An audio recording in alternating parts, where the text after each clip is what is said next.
Hello, I'm Caroline Baum, and welcome to this podcast of a conversation recorded live at True Story, the festival of non-fiction held on the land of the Wadi Wadi people at the South Coast Writers' Centre at Coaldale in New South Wales. We pay our respects to the traditional owners of the land and their storytellers. Yuin elder and author Jodi Edwards has a long association with True Story and always does the most powerful welcomes to country.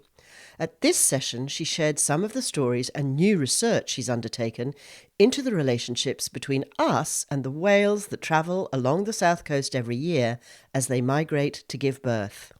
Now, Jodi has spent in particular the last 12 months literally tracking on land, connecting cultural stories on land to the migration of the whales as they move up, and connecting those stories of the sea, land, sky and movement of the whale with the communities on land as well. So it is an absolute honour to be here with Jodi.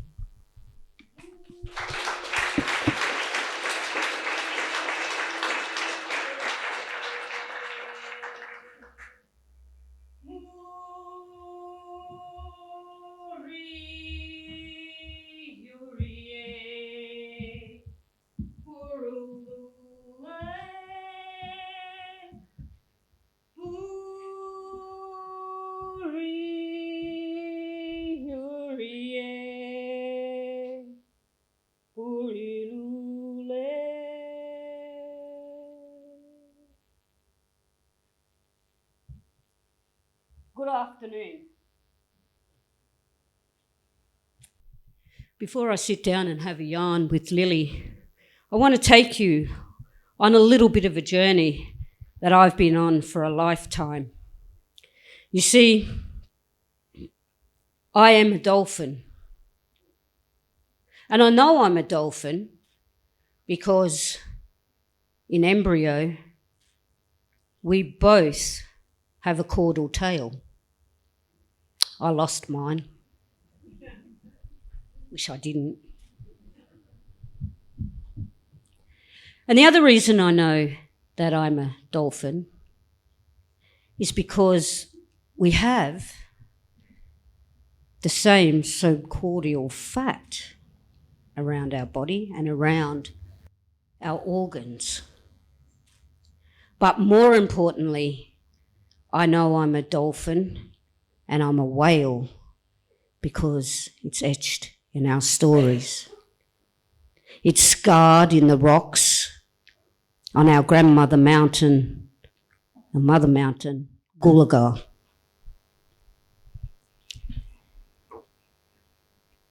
In our country, women's business is sea country. We were the first sea managers. We were the first fishers. And in fact, the first law made for the colony was, in fact, you couldn't touch women's fishing gear. And we weaved our hair and we tied it onto a stick. We created the first fishing rod. Imagine that. But most importantly, I want to tell you the story how I know that I'm a part of the orca family. Minia, Muriania, Meninia, Nena, Mgado, Niempera.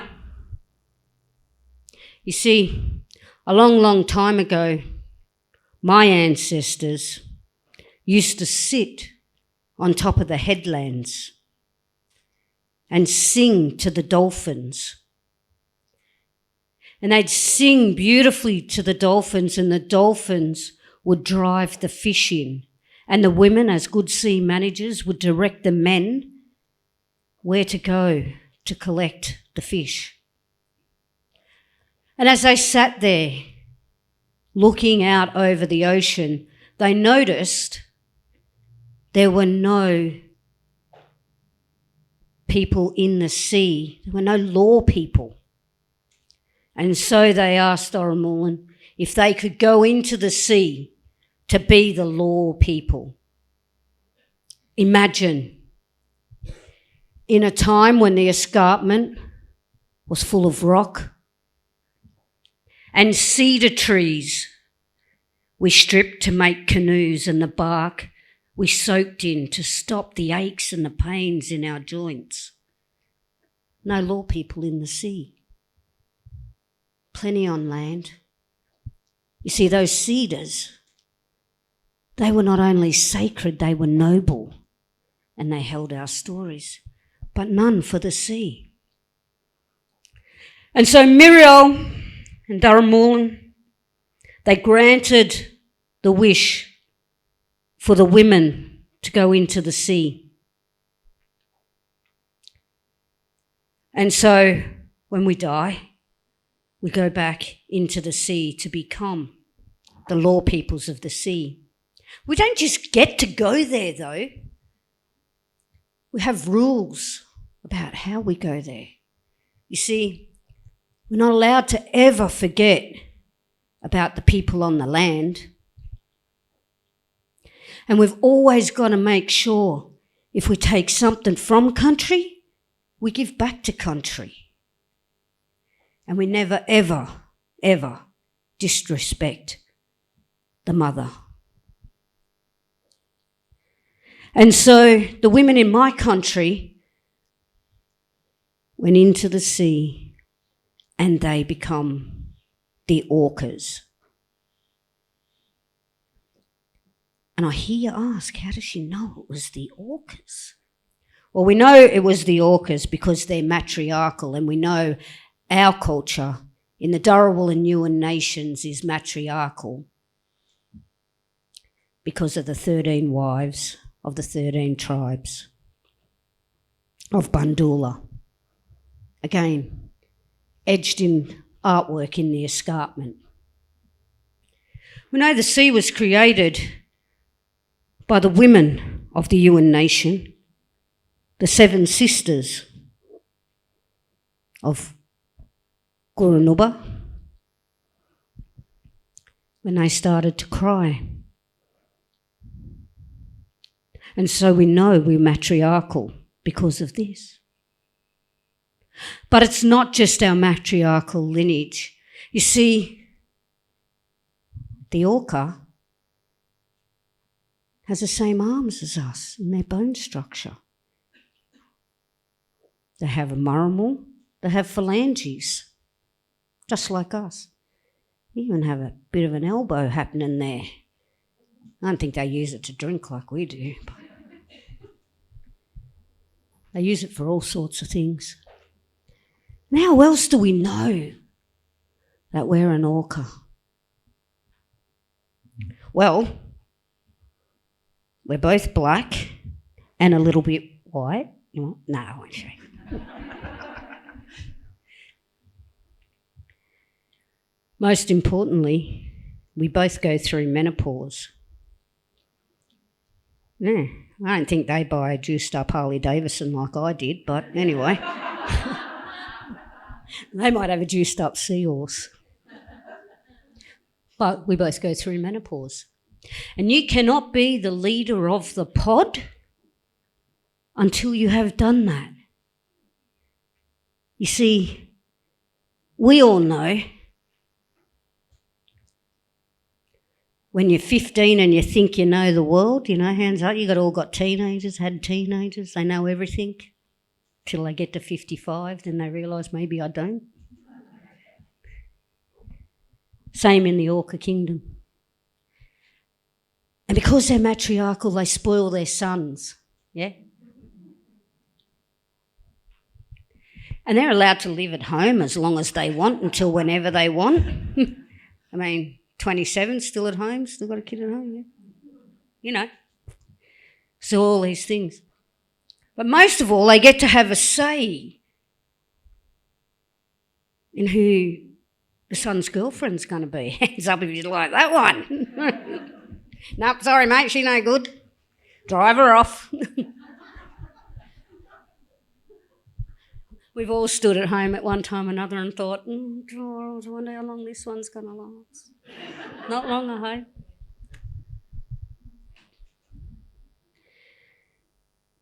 You see, my auntie, who I call Auntie Mum,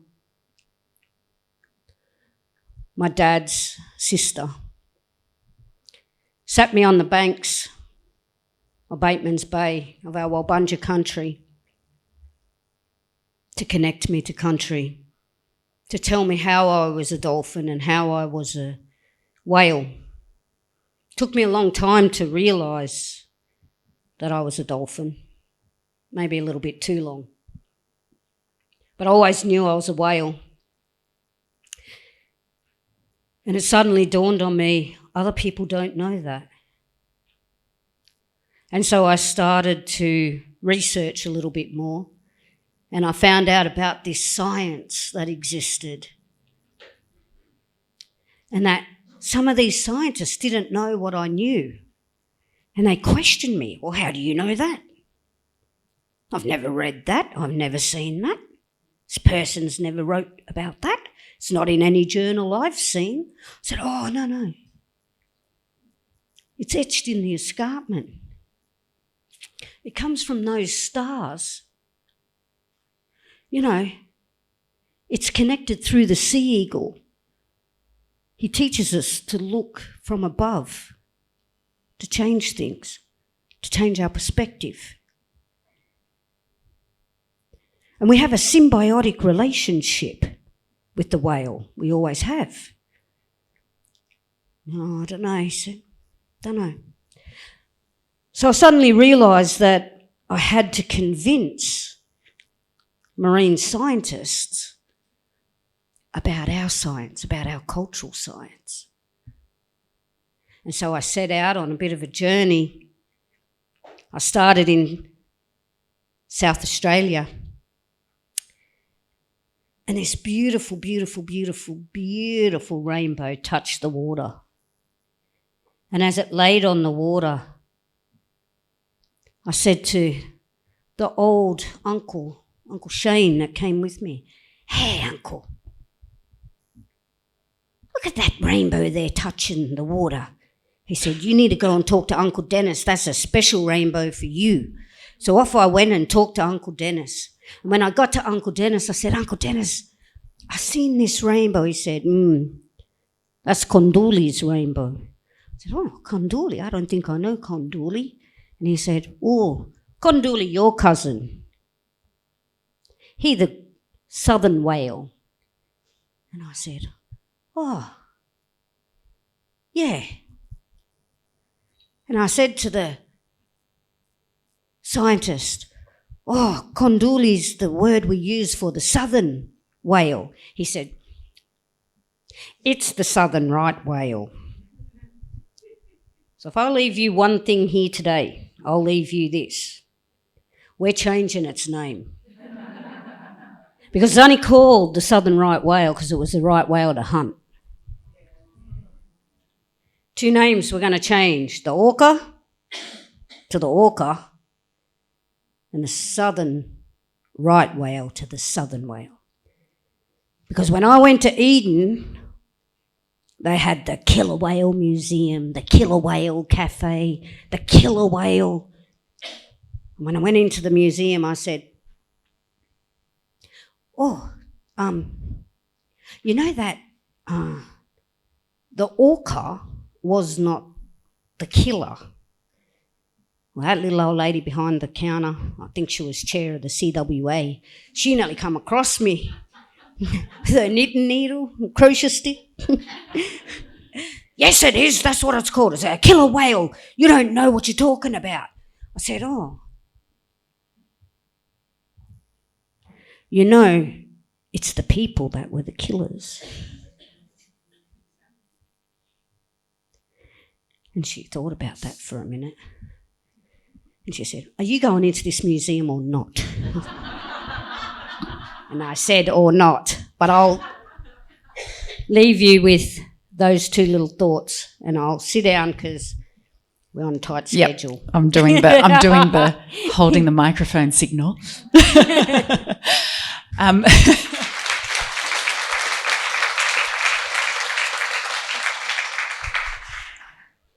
Obviously, before there were books, there were stories. And the stories are the way that we have transmitted education, we have transmitted vision, we have transmitted our knowing of self.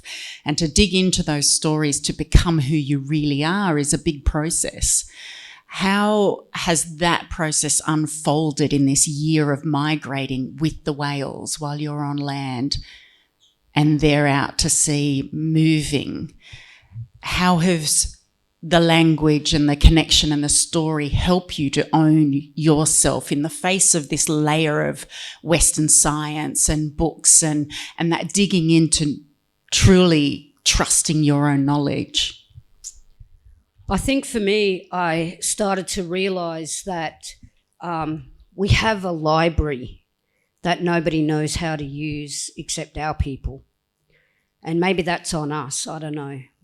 I don't know who it's on. Maybe it's on Robodebt. I don't know. But it's on someone. And our stories are carved into rocks or into rock formations.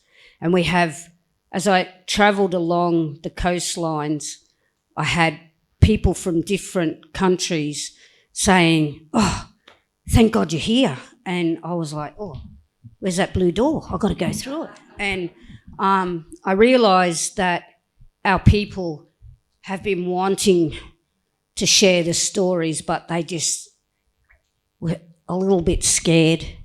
And then some stories are there to be told, and some stories are for people to hear. And then, of course, there's other stories that are just for you. And so nobody really knows the rhyme or reason until you're sitting around a campfire and a story comes out. And I think that's what I found in this world of travelling and migrating with the whales, that there were so many different stories. I've seen so many rainbows touch the water, and in each place that rainbow touched the water, when I paddled or when I waded, when I murkied the water, and when I found it, there were whaling stations. I knew there was a whaling station in Eden. I loosely knew there was a whaling station in Mallacoota, even if they didn't, because it was an outpost of the Davison family, and my great-great-great-grandfather had worked for them at Mallacoota. But I didn't know about all these others around the country.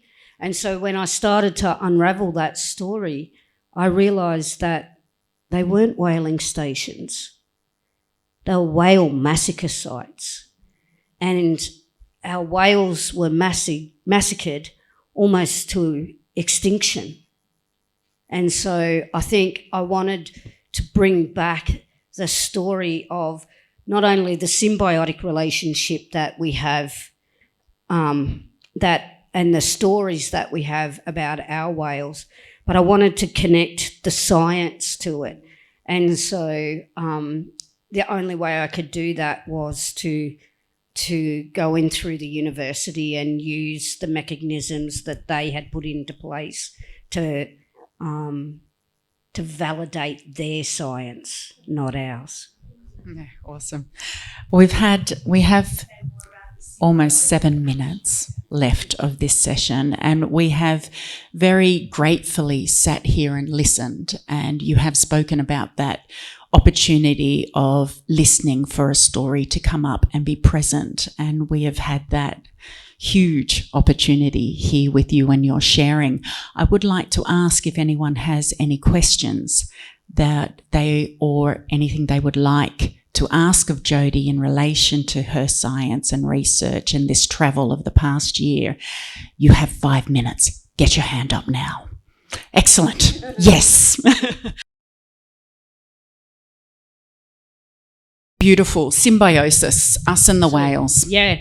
So our symbiotic relationship is in our singing in of the whales, but more deeply around the science is we both have X and Y chromosomes. They have 44, we have 46, although some of us have some extra ones. And so there's that relationship through our genealogy. As I said, we have the same fat deposits. Some of us have a little bit more. I don't know if they get bullied for having it or get fat shamed in the ocean. They're warmer. They are warm-blooded as we are, and their core temperature is 37 degrees, as is our core temperature. I don't know who did that study, but I don't know how they did it either. It was very interesting. They feed the calves.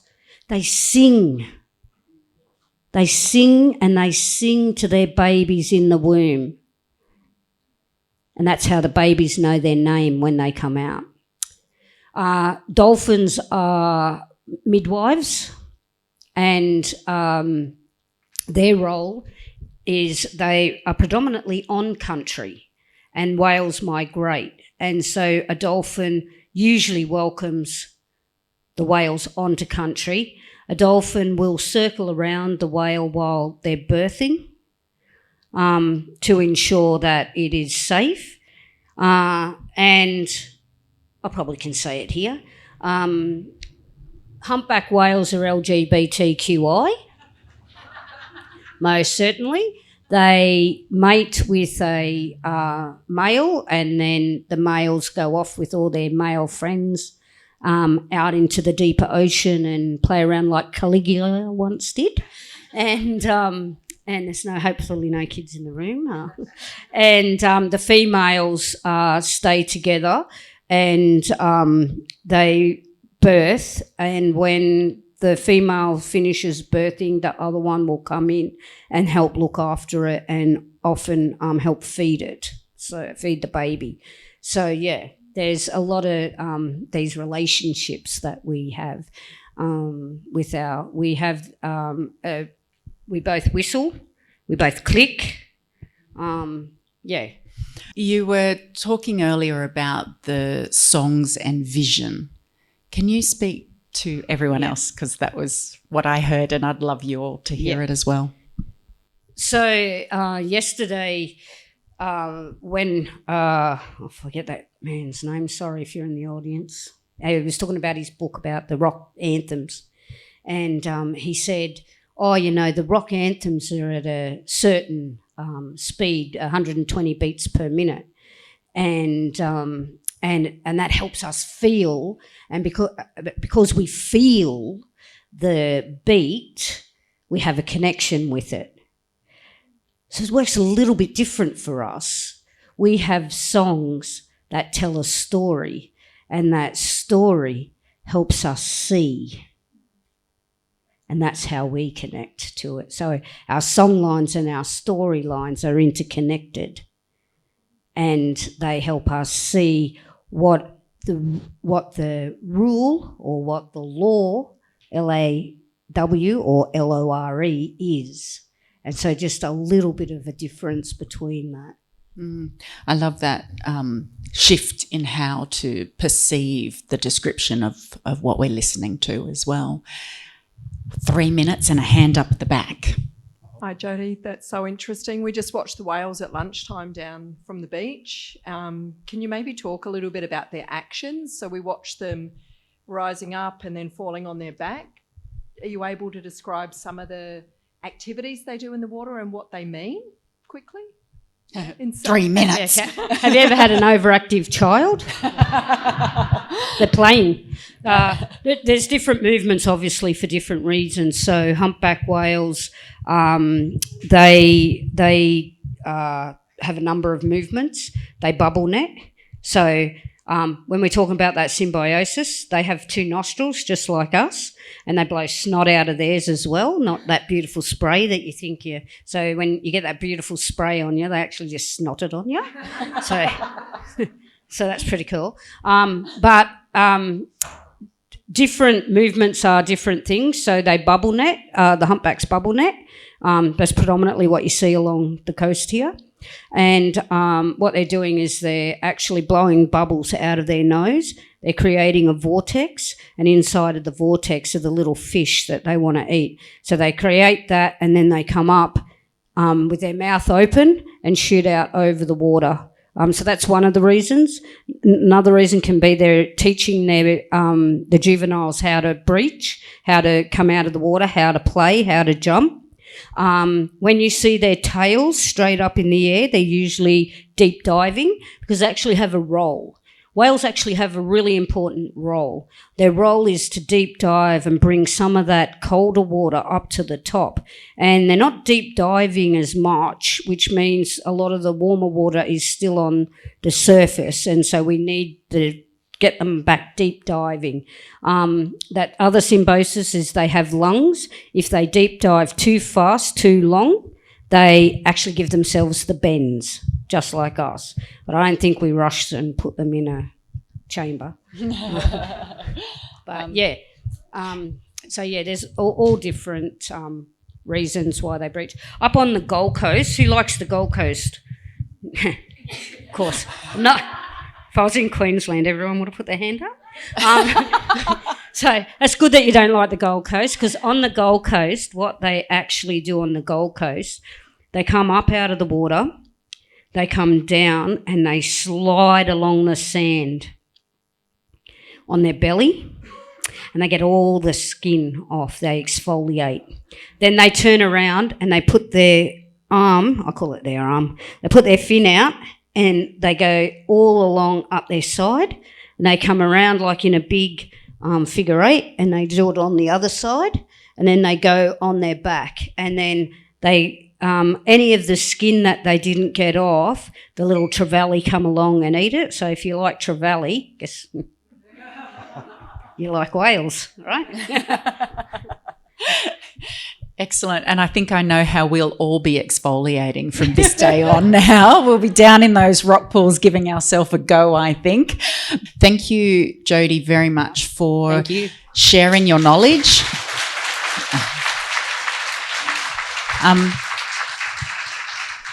And in particular for trusting us with that sharing and for trusting us to be able to listen to you today, because not every environment is like that. And I really want to honour the gift that you give us here today and almost every day when Jodi is in space. So thank you very much. Thank you. Thank you, everyone. This conversation was recorded by Two Heads Media for True Story. Thanks to co-curators Sarah Nicholson and Genevieve Swart and to the Illawarra Flame for ongoing support. The festival is held every spring in November and we hope to see you there next time. For more information about the festival programme and other events, go to southcoastwriters.org.